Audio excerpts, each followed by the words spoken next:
the central research tool of the Joint Program on the Science and Policy of Global Change is called the Integrated Global System Model. And we began to build this in 1991, and we built it up, took about 6 years to build it up. It required us to build up a team of now over 40 people that cover all of the relevant disciplines, which are economics, economics of various countries around the world, enormous detail in industrial, energy use, energy production, energy use, agricultural production and consumption, water, and then of course all of the climate and air pollution implications of producing various goods and services. So all of these incorporated into this massive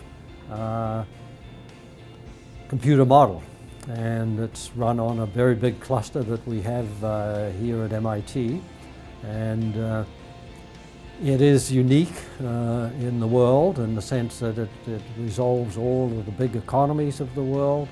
It resolves in great detail all of the ways we produce energy now and are likely to produce it in the future. The cost of that energy production is really important when you look to changing the energy system. A good example is the electric utility plants. Normally you build them, billions of dollars, and you want them to last 30 or 40 years.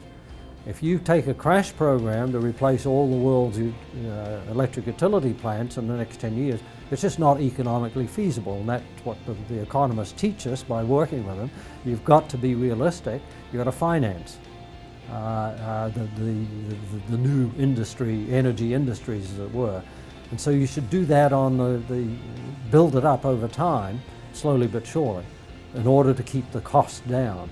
So there are all these lessons that we build in, and we're always asking, what is the lowest cost set of technologies, for example, with their current prices, and if they don't get to be economic with current prices, what are the prices you need to get down to be competitive globally. To be competitive globally, you need people in India, people in Indonesia, Brazil, to afford them. You can't just have them affordable in California or Massachusetts, right, or Germany. They really have to be affordable all around the world. So we have in front of us a double challenge for the new low and zero emitting energy technologies. First, they've got to be engineering feasible, technically and engineering feasible, right? But secondly, they've got to be affordable. Initially, for OECD countries, but in the longer term, over a couple of decades, they've got to be available worldwide at prices that people in developing countries can afford. So it's sort of a double challenge. And the economic challenge is just as important as the technology challenge. One can have technologies that will work, but only OECD countries perhaps can afford them going in the next few decades to several decades. So it's a double challenge. So all of this is incorporated into the modeling system, and so it's a big team.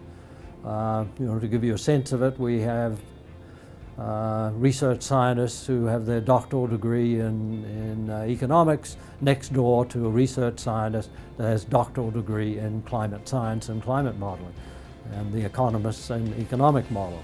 And we also interact a great deal with the MIT Energy Initiative to understand the new technologies that are coming forth, understand the current costs, and to address the timeline of getting those costs down to achieve a climate goal like that 2 degrees challenge that was the vision for coming out of Paris. Another country where we would like to open an observing station under the A-Gauge network is a country in South America, and the obvious choice is Brazil, although it could be also in Argentina. And we've had discussions with scientists and government officials in Brazil that are concerned about the climate issue, and they see the value of having these high-end observatories. Those discussions looked good 2 or 3 years ago, but as most people know, Brazil, along with other countries, has gone into effectively a recession associated with the 2008 event in the OECD countries, but now China is, its demand for iron ore and so on, things that Brazil produces, has dropped down. So Brazil is, economically in a tough position right now and politically. But we hope to keep that alive, those discussions, but it's always difficult for a country that has much bigger issues that are more immediate to think about, and so that's the situation at the present time. I've been on the faculty since 1971, so I've been teaching, basically atmospheric science over all of that time frame, various aspects of atmospheric science. I teach our fundamental course in atmospheric physics and chemistry that students take not just in the Department of Earth, Atmospheric and Planetary Sciences, which is my home department, but also civil and environmental engineering, chemical engineering,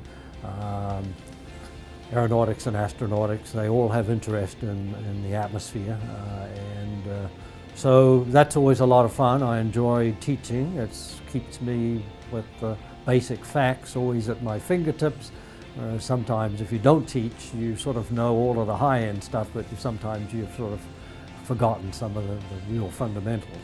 So that's great. I've always had a lot of doctoral students.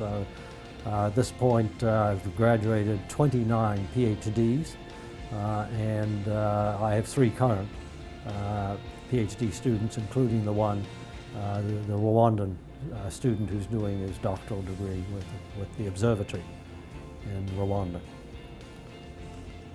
Teaching is fun, and mentoring young people.